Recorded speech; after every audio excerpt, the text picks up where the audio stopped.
Thank you for coming. I am Michelle Anderson, the president of Brooklyn College. So happy to be here tonight. I want to welcome you to the inaugural presidential lecture series. And tonight we are featuring Dr. Selwyn Vickers, who is the CEO and president of the renowned Memorial Sloan Kettering Cancer Center. Dr. Vickers is the perfect first guest for this lecture series because the series seeks to expose students in the broader community to inspiring ideas, courageous leadership, and innovative engagement with the community. So we couldn't do better than Dr. Vickers tonight. It's also wonderful to have Dr. Vickers here because Brooklyn College is the home of the Brooklyn College Cancer Center, which seeks to engage in fundamental research on cancer. It collaborates with area hospitals and treatment centers and communities, and it delivers a first-class education to our graduate and undergraduate students. I'm excited to be here in particular in the majestic Leonard and Claire Tao Center for the Performing Arts. We are so happy to have Mr. Leonard Tao here himself tonight. And it's fitting that he's here because he has close ties both to Brooklyn College and to Memorial Sloan Kettering. So, hi, Len, welcome. This evening's conversation is presented in a partnership with the New York Jobs CEO Council. And Dr. Vickers is a member of the board of that organization. We're pleased to have the executive director of the New York Jobs CEO Council, Kirsten Burnett, here with us tonight. She's a leader in advancing diversity and equity in the workplace. Most recently, she served as the global head of Bloomberg's Gender Equality Index, bringing unprecedented transparency to workforce data at public companies and fortifying the case for diversity. Please join me in welcoming Kirsten Barnett to offer a few words.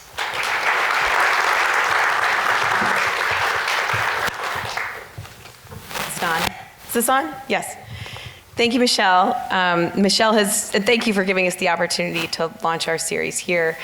Michelle's become a friend, can we say friend? I feel yes. Friend and partner in our work here at Brooklyn College. And thank you to Dr. Vickers. We couldn't have a better first speaker to launch this series. One of our most committed CEO members of the CEO Jobs Council, helping us drive our work around CUNY. So many of you might not be familiar with the council. What is the CEO Jobs Council? I had the opportunity to try to explain that to a room full of 6-year-olds earlier today. I came from speaking at my son's kindergarten class to here. They're learning about jobs this week, and today was my turn. And so my son George introduced me and said, "My mom's job is to help people get jobs." And that didn't mean a whole lot to that group. So we went around and I said, who can name a job?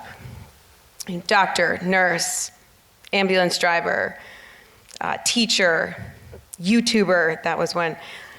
A lot of ninjas, that was also one. I'm like, okay, I don't know if they have a class for that, but. And then I went to this boy who said, ambulance driver. I said, how do you become an ambulance driver? He said, you go to school. I said, what do you learn at school? What do you study at school? I don't know. I said, and then what do you do? I don't know. Well, how could you find out? Another boy says, you could ask one. I said, but does anyone here know an ambulance driver? 24 kids, no one knew an ambulance driver. And I said, well, this is basically where what mom does comes in. We are committed to helping largely CUNY students and other New Yorkers understand what are those pathways available, and then to demystify the skills, degrees, and steps that you need to take to get into those jobs. And so to help you prepare for those opportunities, we have tons of free resources. We have a student talent network. We have paid apprenticeship programs. We have upskilling courses that are free. There is a table outside that a few of the Jobs Council team is staffing tonight. I encourage you to stop by to the students here and learn about what those opportunities are and how you can take advantage of them. I've learned from our CEOs that this is a real pivotal moment for private sector employers. They're all in a war for talent. They understand that in order to remain competitive and to be the fuel that drives the economic engine of New York, they have to have access to the best talent. And that means casting the widest net possible. Our CEOs come from companies, all names you have heard of. Obviously Memorial Sloan Kettering, but it's not just healthcare. Google, JP Morgan, Amazon, you name it, in the industry, there's a job for you there. They have committed to hiring 100,000 low-income New Yorkers into high-paying jobs at their companies by 2030, and want 25,000, at least 25,000 of those, to come from CUNY. Last year, in 2021, our companies hired 1,800 or a little over CUNY students into roles that paid over $55,000 entry level. And we're committed to dramatically increasing that number, which is part of why we want to be here on campus, connecting with you all and making sure you're aware of the resources that are there. So to the students in this room, you're going to learn a lot from their conversation on healthcare disparities and career pathways, and I'm really looking forward to it. But I want you to take an additional thing away today. And if it's one thing about the Jobs Council, it's that our job is to help you get a job. So please come find us.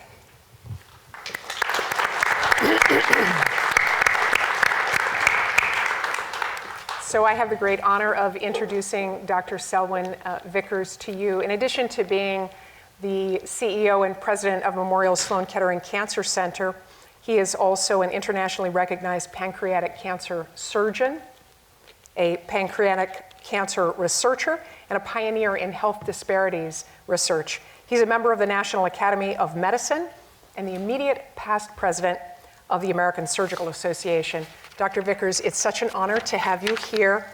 I want to begin with a little of your family history, if that's okay, because you have such a fascinating family history. I know that your father, I understand that your father mentioned that your grandfather struggled to get through the 4th grade, but had a degree in CS, common sense. And I wonder if you could tell us a little bit about your grandparents and your parents. Yeah, thank you, President Anderson. It's an honor to be here. I've looked forward to coming. There have been a number of busy things I've had to deal with new on the job, but this has been something I've looked forward to doing, so thank you for hosting me. I was just talking to my father today, who will turn 91 on February 25th, and we were talking about his both personal and professional formation, and his father, who had really a vision for his family, both, I think, from a work ethic point of view as well as an educational point of view.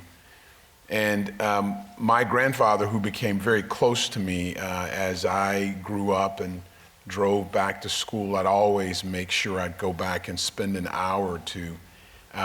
But in the time that he grew up, it was thought that young African-American men didn't need more than a 4th grade education for the work that they would do. And they would only go to school when there was no farm or cotton to be picked. Other than that, they'd be out of school working. But he had clear aspirations to do more. And but up until 44, my father reminds me that he signed his name with an X, and because he didn't know how to write his name.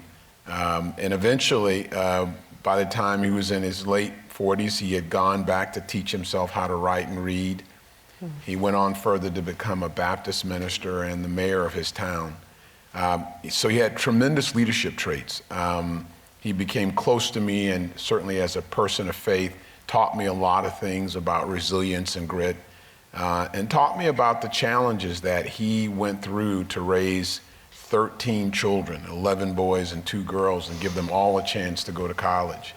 So he was a remarkable person, and I would say probably even more so than my paternal father. My maternal grandmother had a huge influence on me. She, in the 1920s, aspired to be an educator and traveled somewhere between 120, 130 miles just to get a high school degree, because where she lived, she couldn't study beyond the 7th grade. Wow. So she had to travel over 100 miles with not much car, if you would. It was mostly wagon and horse to get to a school that was called Snow Hill Academy, where she was able to get her high school degree, which now allowed her to teach other African Americans in her area. But she persisted 10 summers to get her bachelor's degree while having 3 daughters and teaching for over 42 years and influencing people's lives. She clearly made me very aware that her belief was that education was the great equalizer, that if you could get training, you had the opportunity to better your life. Such an inspiring family history. Tell me a little bit about your parents. Yeah, my parents were they're sort of both oldest kids. My mom was the oldest of 3 girls, and my dad was the oldest of 13. And really grew up with a tremendous sense of responsibility. My dad reminded me that he started working at the age of 9. And whenever he got money, he gave it back to his mom, even through his time in the Army. And so the principle number 1 is that he always saw himself giving back in order for someone else to improve their standing. Secondly, he said, wherever I worked, I knew that how I performed affected whether my brother or sister could come work after me. Wow. He says, never job I never had a job where one of my brothers could not come, because there were more brothers than girls, could not come and work after me. And he said, when I went to Korea, I was 23, just graduated from college, had gotten a deferral because he was in the top 10% of his class. They allowed him to finish his degree. But when he got through, he went to Korea, and he said he sent half of his check home to his mom. And he bought the first TV for the family. And he got a note at 23 that he had a baby brother. So he's 23 years older than his youngest brother. But he reminded me that part of his ethos as an older son, which my mom carried in a similar fashion, we have a responsibility for those who come after us, both how we perform, how we use our resources, and how we think about our future. Wow. So you were born in Alabama. I was, yes. Tell me about the educational and career trajectory that takes you from Alabama to the CEO of Memorial Sloan Kettering.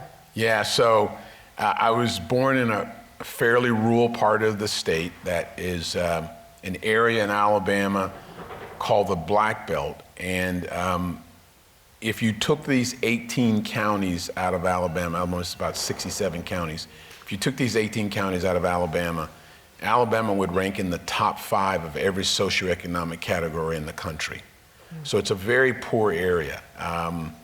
And about 75% people of color with limited resources. I had the fortune to grow up of parents who were educators, and again, instilled in me the value of an education with a grandmother who was an educator, right, where we stayed. So I really didn't see many other options but to go to school. And then I would say that one of the things I observed growing up, my father, to advance himself, had gone back to get a master's degree, and we moved to a town called Tuscaloosa, where the University of Alabama was. And my father, I never knew him to have less than 3 jobs. So he was a school principal, he was a funeral director, and he owned a junkyard. So on Saturdays, where most kids would play basketball or baseball, I'd be in the junkyard harvesting copper from cars that we could sell. Wow. On Sundays, I'd go with him on funerals. And during the week, he would go back and be a principal of a school. And on top of that, he was in grad school to get his PhD. And so after about 5 years, he finished his PhD, and then we moved to a town. Probably that was an eye-opener for me about what I thought I could be, was called Huntsville. Huntsville is Last year, U.S. News World Report ranked it as the #1 city in America to live in. It has probably the highest PhD per capita ratio in the country.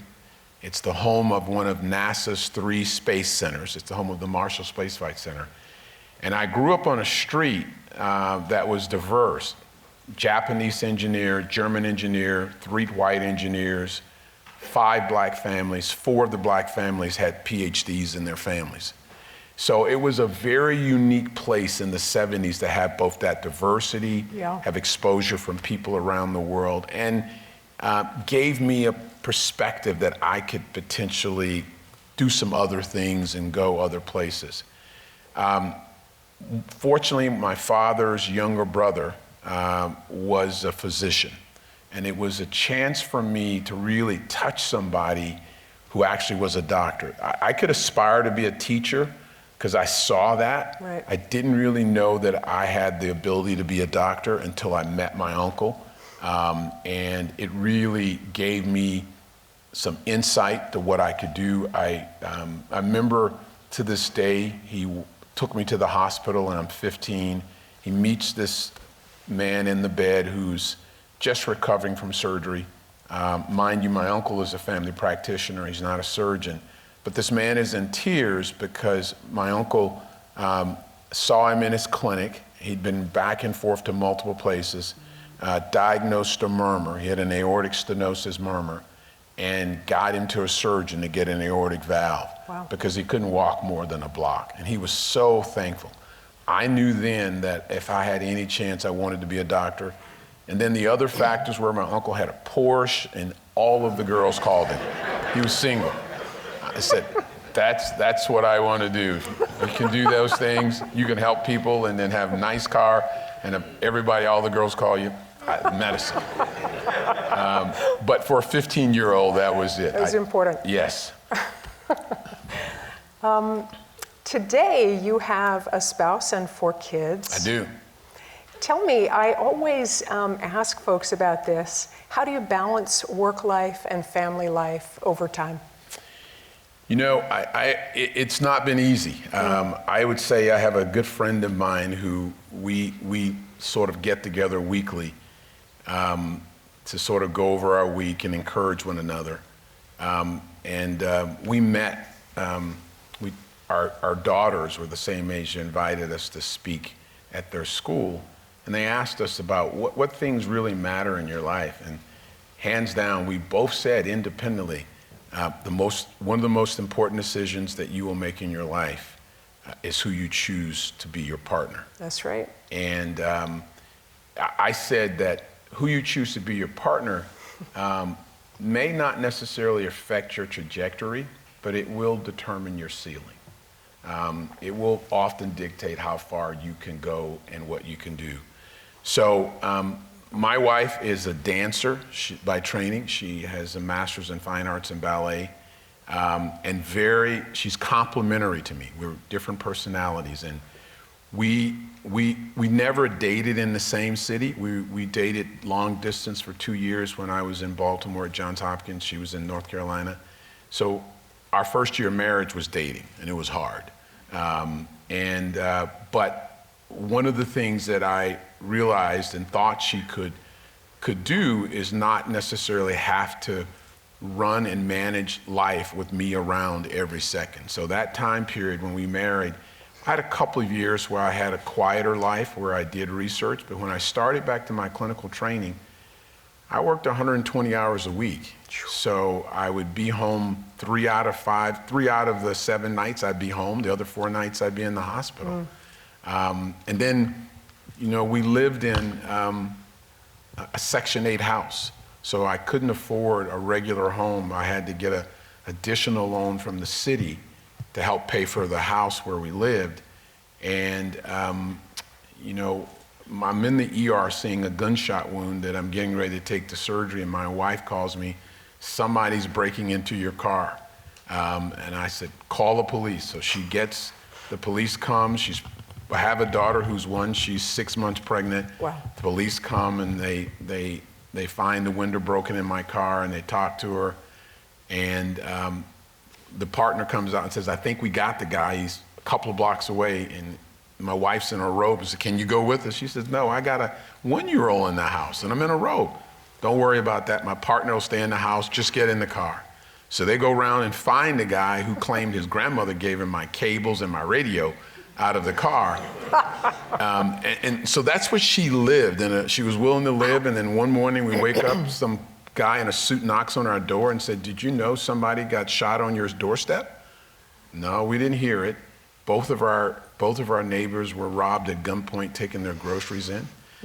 So she grew up with me through a significant journey in Baltimore. And my kids are fortunately doing well, and they asked me, tell me how you raised them, and I said, you need to talk to my wife. And so I would say that what I have certainly been able to do has largely been driven by Janice, who worked full time for a while. When we had our 4th child, we realized we couldn't pay anybody to take care of 4 kids. So she took on that task and has been fundamentally the foundation for what we've achieved both in our family and in my professional career. Take note, the most important decision is who you choose to have as your partner. Wanted to talk about healthcare disparities. Yeah. The Kaiser Family Foundation has assembled studies on health outcomes by race, and it's grim reading, as you know. Yes. From birth to death, people of color generally experience worse health outcomes, more likely to have adverse infant and maternal outcomes, experiences chronic disease, diabetes, hypertension, heart disease, HIV, smoking, mortality from cancer, et cetera. All right. This is stuff that you know. I wonder if you could talk a little bit about healthcare disparities and how they have changed over time. Yeah, I would say in general, it's hard to separate out health disparities from life disparities. The health is largely driven to many degrees more often by our lives than our genetic makeup. People classically say, still today, your zip code is the bigger determinant of your life than your genetic code. And that's true. Where you live and who your surroundings are made up of are a bigger factor than your genes. 70, 60% of the determinants of health have nothing to do with biology. They have everything to do with the environment you live in and the lifestyle you might have. So health disparities are a reflection of the disparities that exist in our country. Over time, they've been magnified because I think one of the best examples of health disparities is breast cancer. Women of color die at typically a much higher rate.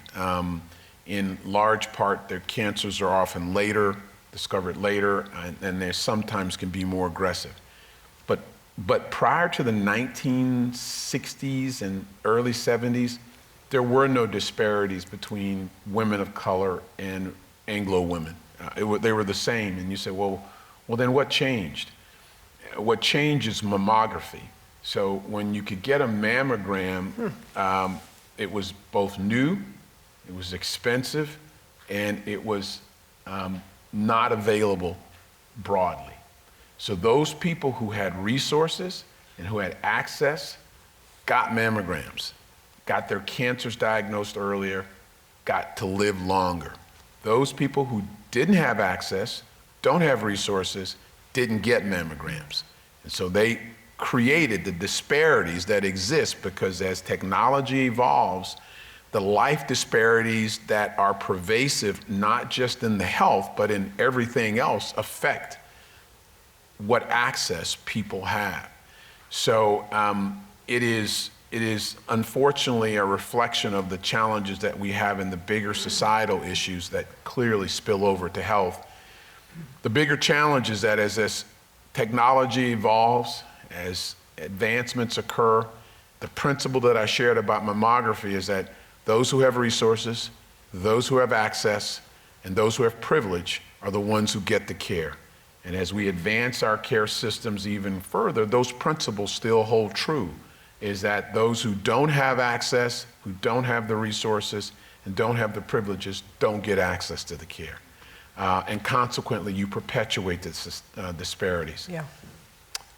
The challenge of really dealing with them is that most healthcare institutions aren't equipped, because a large part of addressing disparities are addressing social determinants, economics, education, food and water. All of those things are the principles that allow you to affect disparities. The number one predictor of health outcomes is the education of the mother. And health systems aren't geared to affect that.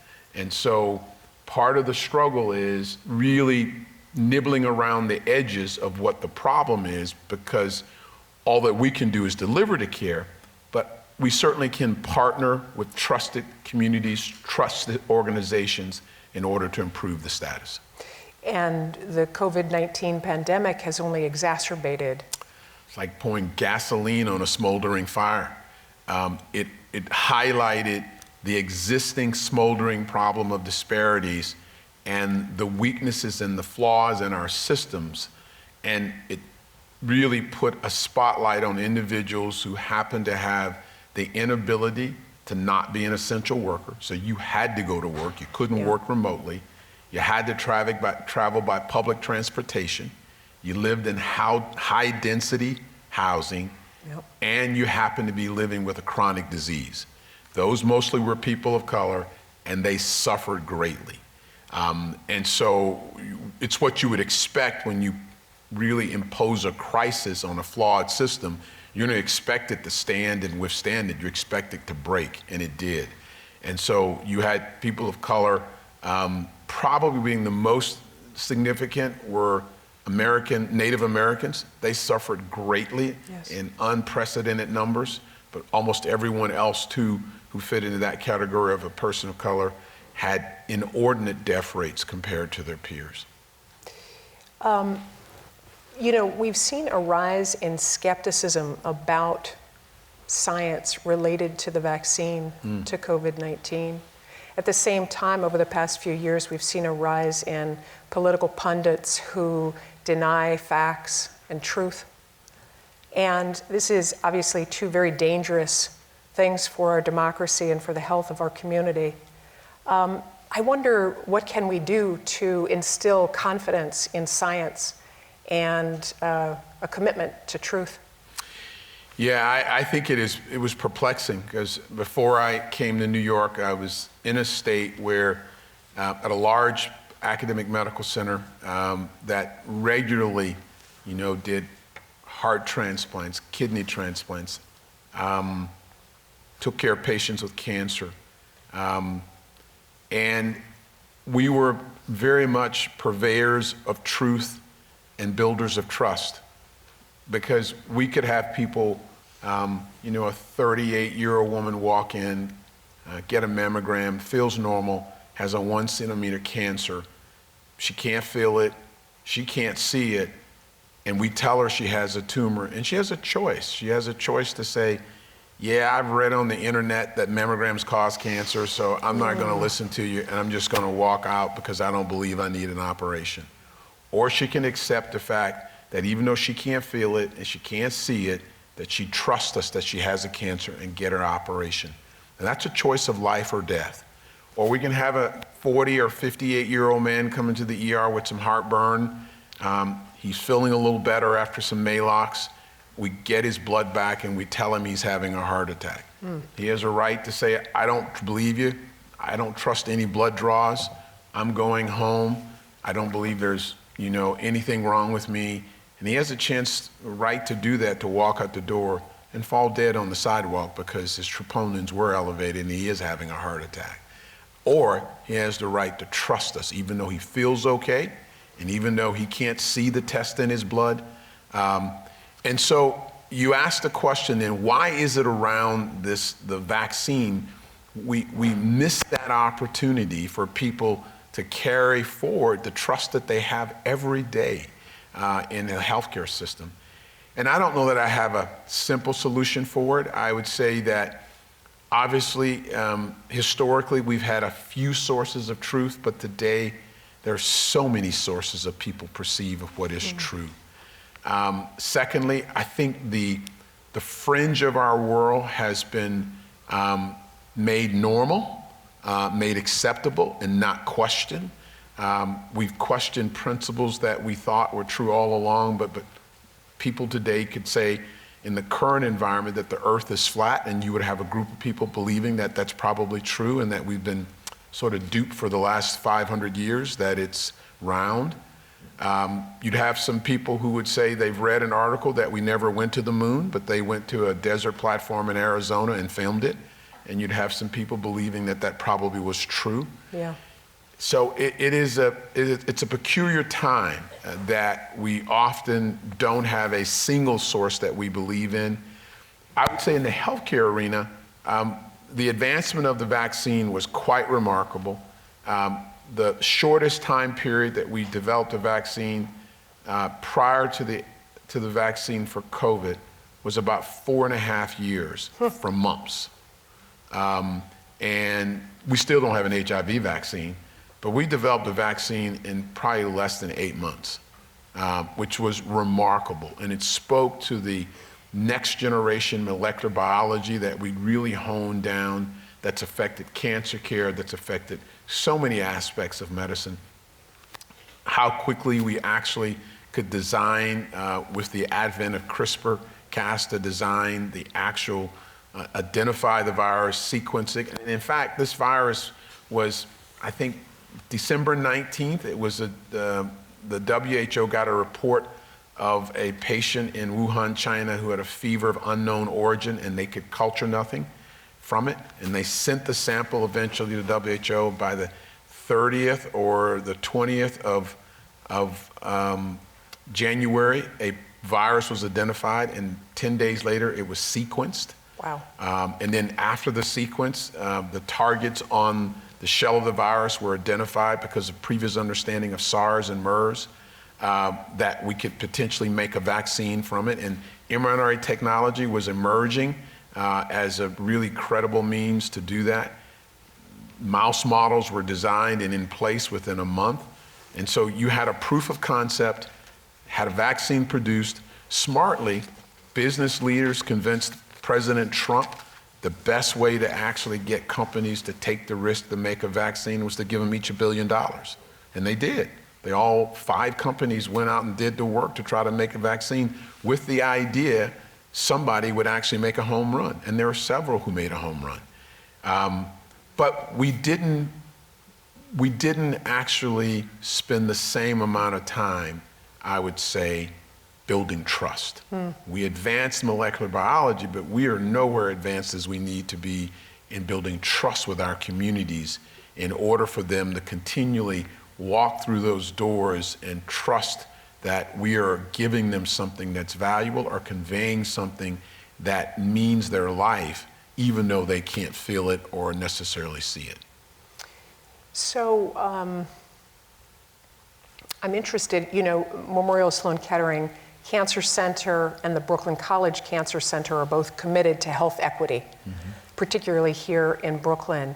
And they've kind of joined forces with a larger global movement to figure out how to fight cancer. How's the world doing on that fight?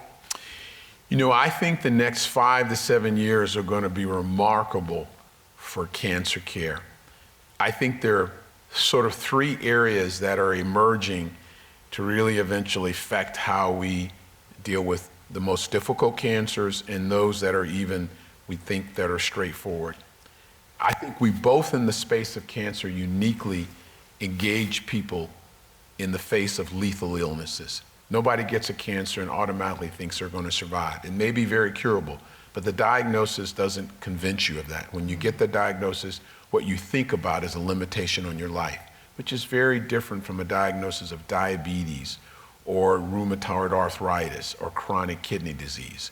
All of those things you think you live with, but cancer, you realize, left alone, it's lethal. But I think the advancements that have occurred in both sequencing our genes, our ability to use CRISPR to manipulate and design genes and therapies are going to be vital for us in having, if you would, precision cancer therapy. Having the ability to have your tumor have eventually a specific designed, if you would, tailored therapy for that tumor. And we see that early on now for certain cancers, that the tumor itself provides the venue for the therapy to be designed, or the tumor itself, by virtue of how it's designed, defines what class of drugs that truly impact it. The second part of that is that we have, over time, and the work actually was done at Memorial that led to 3 to 4 years ago a Nobel Prize. We began to understand how we can uncover the immune system to actually be an agent to fight cancers. We believe that there is a principle of immunologic surveillance, that most of us in our lives have multiple cancers, but our immune system, by the virtue of way it works, sees those cancers like a bacteria. It's foreign, and it actually takes those cells out of commission and kills them in a set of cells that we reproduced on a regular basis. And yet when we have tumors, we also now have come to realize they've designed mechanisms to escape the immune system, and have found a way to create either a cloak or avoid being detected, and that gives them the privilege to grow. And some of our most difficult tumors are largely like that. One of the best examples of that, I had a patient of mine when I was head of surgery at the University of Minnesota, who I did an operation on to take out his pancreatic cancer, 6-7 hour operation that went well, and getting ready to discharge him to go back home with his son in Texas, and got his pathology report, and I was, for the most part, pretty amazed what I read. And I said to him, I said, look, you know, I think we've gotten you treated, but I'm worried. I've gotten all the tumor that we could see out, but what is abnormal is that we operated on you for what we thought was a type of pancreas or peripancreatic tumor, but in fact, what the pathology says is that you had a set of melanocytes obstructing your bile duct and your pancreatic duct. And so I was perplexed, but I asked him, I said, have you had any surgery in the past? He said, no, I've never had anything wrong with me. His son standing behind him said, Dad, don't you remember 32 years ago they took a mole off your back, that you had a melanoma 32 years ago. So he had a malignant melanoma that his immune system had kept in check for 32 years. Wow. And one of the more sensitive tumors to immunotherapy is melanoma.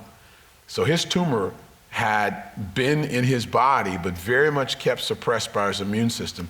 And to get a 1 centimeter tumor, you need 1 billion cells, right? So the immune system works at much smaller numbers. But what I knew then, which I couldn't say to him, that if 32 years that the immune system had kept this tumor in check, and now that it escaped, what I couldn't tell his son was that his tumor was going to come back somewhere else quickly. And so 6 months later, his son calls me and says, my dad's confused. I said, take him to the emergency room and get a head CT. Yeah. Multiple melanoma mets to his brain. And so that's an example of what the power of the immune system can do. And in now cases, it's taking tumors and making them disappear when no drug will, because we've been able to harness it with drugs, but harness it often with re-engineered immune cells that we give the patient back, and allow their immune system, which can go places and have a surveillance that's better than drugs. You can't have a drug in your system, particularly for your entire life, for 24 hours a day, but your immune system is on guard your entire life, 24 hours a day, 365 days a year. So our ability to move immuno-oncology into a space where it is broadly applied as a therapeutic is going to be powerful. And then, although this doesn't sound very appealing, but 90% of the data in healthcare has been created in the last 5 years. And what we are lacking in are the skills to manage, really assimilate and manage that data in a meaningful way. It's a commodity now, and in some order you will be able to go to in a drugstore, I would think 10 years from now, give blood or a swab of your mouth and get your genome sequenced. It can be done for less than $300. But interpreting your gene will cost you several $1,000s, because that's what really matters. Not whether we can sequence it, that's a cookbook right now. But the informatics, the bioinformatics, to be able to take that data and make sense of it is what's going to be powerful. So the part that allows us to take the information from the cancer, from your genome and your immune system, to put that together, we would call computational oncology.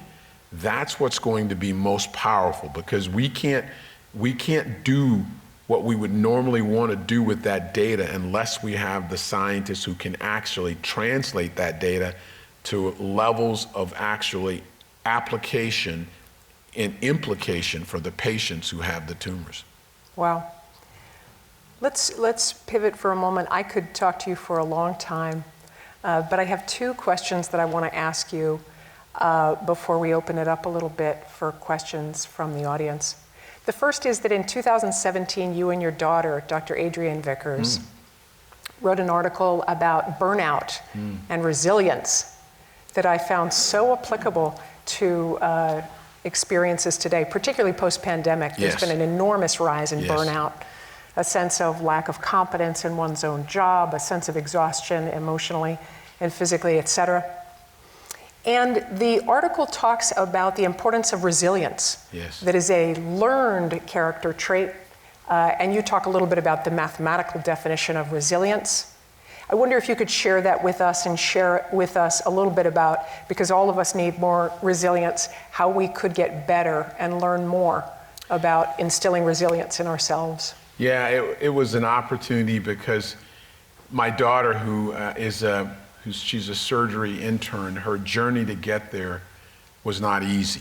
And she had many fits and starts and a lot of concern about whether she would ever become a physician or not even think about being a surgeon. And so it was an opportunity for her to participate in this. But the modulus of resilience, which is an equation that you can look up, its definition is the ability for an object to absorb a blow without that blow creating a permanent defect. So think about that. It's the ability for someone to take a hit, face an obstacle, and not have that create a permanent defect or define your journey. That defect, that blow should inform your journey, but it should not define it. And that's what resilience is about, is that when you have a point of failure, are you going to let that define who you are, or simply be a point of information of where you learn? And that's been important for me. It's been important for our organization. It was important for my family and my father. My father really valued the idea of both serving his country and really voting. But when he came back from the Korean War, he was a college-educated black man, which less than 7 or 8% of his population were college-educated in chemistry. And he was a Korean War veteran, and the least educated white citizen in his community could vote, but he couldn't. And he struggled with, what does the flag mean to me when I, as a person, put my life on the line, have an education, and I can't necessarily exercise my rights as an American citizen? And yet, he loves America. He'll tell you America is the greatest country in the world, because those denials were not going to be used as points of defining him. They were simply informing him that I will never have anybody control my destiny as long as I can. The reason he worked 3 jobs, he didn't want one job to make him dependent. He wanted to have multiple streams of income so that he would never be compromised by one position.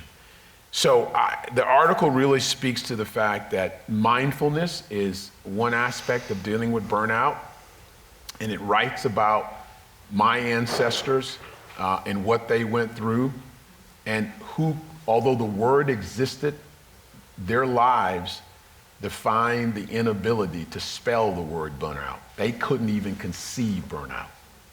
It was because of what they had gone through and what they were coming from and where they were going to.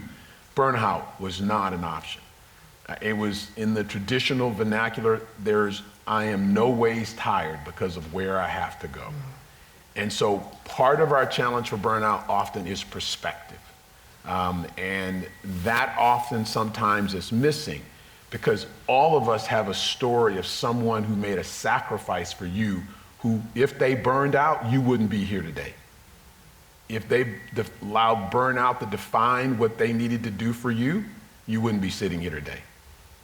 And so, yes, we get tired, we get discouraged, all normal things. But those things should not be the determinant of what we end up doing. And so the article was remind us in the days of where we get isolated in our perspectives, we feel we are the only ones actually on that road or that journey until we actually broaden our circles and understand we're not the only one who've had this fight, either currently or in the past. And if in fact it was a factor that determined where our ancestors would go, we wouldn't be here today. Yeah. My last question has to do with leadership. In addition to being a doctor and a surgeon, you're also the leader, the CEO of Memorial Sloan Kettering. And your work with the New York Jobs CEO Council attests to your commitment to leadership. I want to end with a question about leadership and a quotation you have touched on before. Martin Luther King Jr. said, "A good leader is obedient to the unenforceable." What do you think he meant by that, and how does it influence you? Yeah, I think King recognized that at a point across America, laws could only do so much. That you could put laws in place, and if you look at the original intent of the 13th, the 14th, and 15th Amendment, they should have transformed America. We wouldn't be what we would be struggling with today. And they were great laws, but they actually didn't effectively change the dynamics of what America still struggles with, which is the abolition of 3 million slaves from the 1860s. We're still struggling with that race issue. And there were laws that should have addressed it. And King absolutely felt that laws are necessary and needed, but it's the fact that it's the hearts of men and women who are willing to do what's right when no one's looking that's what matters. It's the willingness. King said that no law can make a father provide the bread of love to his children. No law can make a mother care for her child. That same principle carries through in the fact that no law can make you or I do what's right to someone who looks different, even though no one's looking. And so his belief is that much of our ills were based on the willingness, essentially, of good people not to remain quiet. King had no concern about those people who were evil, unjust. His concern was about good, moderate people who simply had a comfortable position with a justice of inequality, and they wouldn't speak up. And so, again, the issue of being able to do what's right when it's not easy, when others may think that you're wrong, and when nobody's looking. And I think those are principles of leadership that matter, and they're not easy, but they're things we ought to certainly strive to do. Such a wonderful conversation we've had. I think I might open it up for one or two questions from the audience. There are folks on the side with microphones. There's a question in the back on the right. Yes. Hi, Doctor. I just have a brief question to ask you. I'm from Brooklyn College, 2006 CUNY Graduate Center, CUNY BA, and also NYU Tanner School of Engineering, and I did a master's thesis in pancreatic cancer for almost published in the Amsterdam News. You talked about computational oncology. Does that include health data analytics? Because CUNY Graduate Center has a data science master's, and I wonder, does that include health analytics? And resiliency, according to the president, your father was a veteran, and I suffer PTSD from the Marine Corps, now I'm a veteran, and I was afraid to die for my country, and love solved it. Falling in love with my future Filipino PhD girlfriend solved it. I love that. Yeah, there is certainly a tremendous need for healthcare data analytics. And it is in a space where the power of assembling data regarding either information that relates to individuals' treatments, their outcomes, their own history, which can effectively allow us to make decisions about where they might either best get care or what care may work. That's slightly different than the bioinformatics because it's using essentially biological data and molecular biology data to actually lead to a conclusion of a intervention, a target or a drug or a protein that may be effective. They're both examples of the data opportunity that are in healthcare. One is around administrative data, where there's a ton of analytics used across the country to determine risk, to determine location of where individuals may actually get access, and where the best outcomes may match individuals' needs. Whereas the bioinformatic data really is data that is produced in a laboratory that if you envision a far-fetched world where I had your genome, I had your medical record, I understood your tumor, and I could actually know all the pathways of how your proteins and your metabolism worked, and I understood the tumor and the actual limitations it had both genetically as well as the proteins expressed, and I had the data around that. I would never need to do a clinical trial. I could predict just from the data what drug you might actually work for you. So the eventual nature of something called in silico, which is the final stage of in vitro, in vivo, and in silico, it's really design of treatment and therapy, largely just based on the data we know about the disease and the individual. And so that's the evolution of the power of that data if we continually are able to harness it. That's great. Congratulations. And I also will say your parents or you have good health because Yes. that's the priority. Because Yes. if you're not healthy, you won't be able to do much with your one's life. That's right. I have cancer. And the problem that I have is finding which hospital to go to. I didn't find that I have enough guidance to make a choice. Actually, right now I'm seeing both doctors at two hospitals, and it's like I'm at Sloan Kettering and I'm also at Mount Sinai. And I was basically did not know which way to go. I didn't have much guidance. That's something I would like the hospital to provide people to make how to make the decisions. We're under a lot of stress, and when I'm speaking with my doctor, sometimes I say, what's the percentage of survival? Because you've been working for 30 years with the type of cancer I'm dealing with. He refused to give me a percentage. And that's the kind of information, communication is key, and sometimes we're not getting it. Regarding to clinical trials, many times we don't know how to get access to look for clinical trial, where to go to get that information. The finalists are the one my doctor provided me for clinical trial, talking about nuclear medicines. I don't know what that is. So now I'm scared of cancer, now you're asking me to go and participate in something that's nuclear medicines. Now, communication is key, and that needs to be improved. Yeah, I agree. Part of your question I can make very transparent for you. If you have cancer, there is one hospital you need to go to, and that's Memorial Sloan Kettering. But in that context, I do understand what you're saying, and that we often don't execute as well in how we communicate and how we help you navigate. And that's a flaw in our system. You're absolutely right. For the garden variety person, you now tell me I have a cancer and I need nuclear medicine, so that means you're going to cause my cancer to grow. It doesn't convey anything helpful, and we often don't really have our best foot forward when it comes to communicating with our patients, even though that's our intent. It is an extra effort because particularly people of color, when they come to Memorial, they'll see a lot of people who look like them, but there'll be very few of them wearing white coats. And so, one, we have to work extra hard on building trust and understanding that this is a world that, one, you ask the question, do I belong there, by multiple reasons.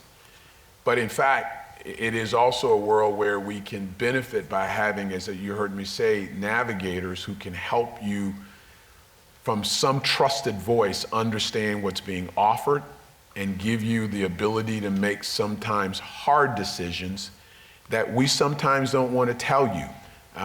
We struggle because you come to Memorial for many times to hear one thing, and that's we're going to cure you.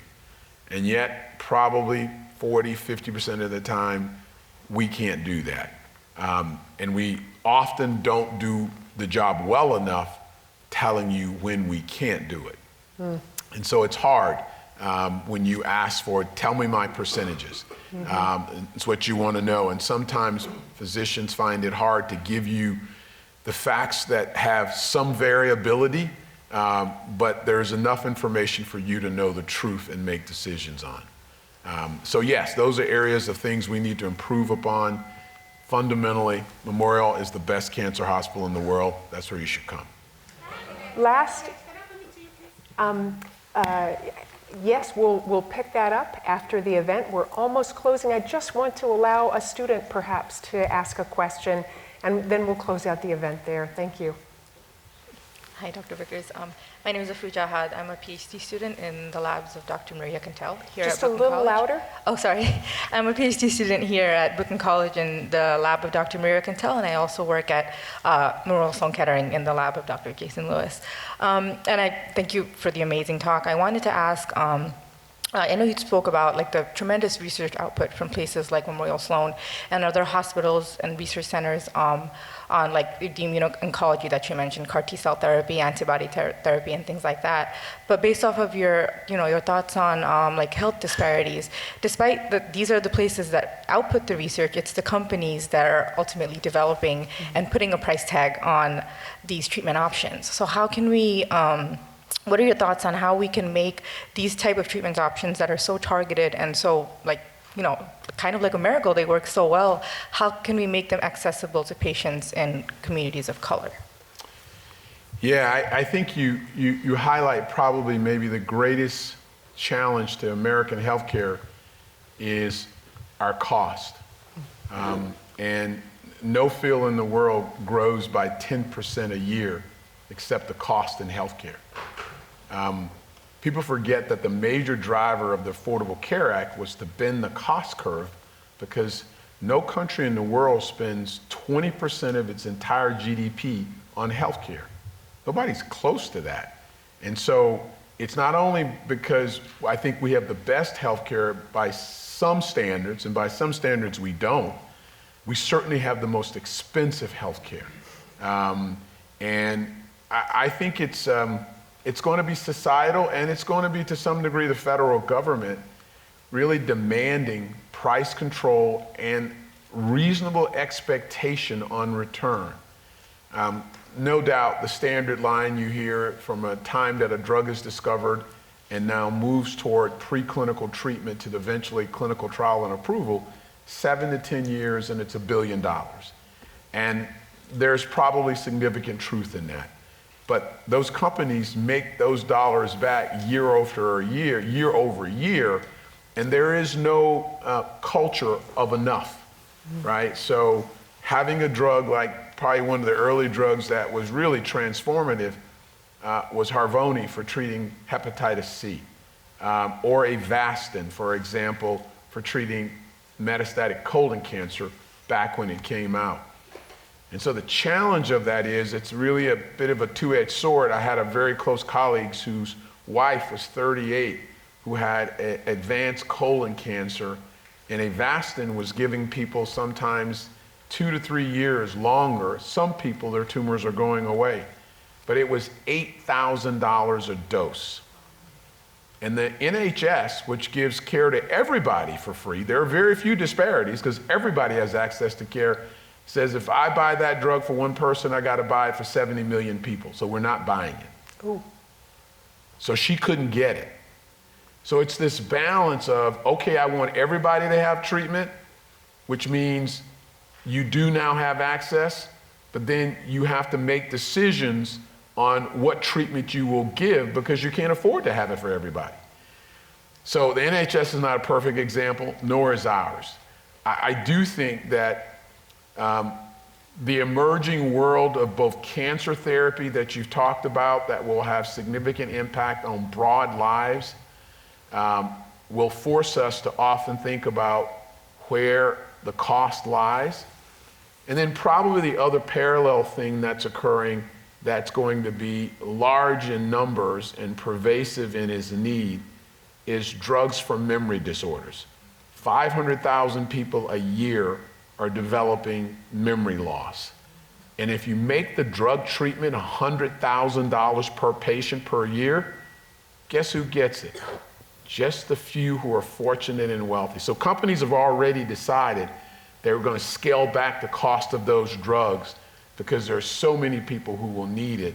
And that will hopefully be the drive that helps us give access to drugs to the broader communities. Wow, I feel like we've learned so much from you just in this 1 hour we've had together. The good news is that everyone can speak to Dr. Vickers out. We have a beautiful reception outside. I just want to thank you so much for coming. It's been wonderful to have you.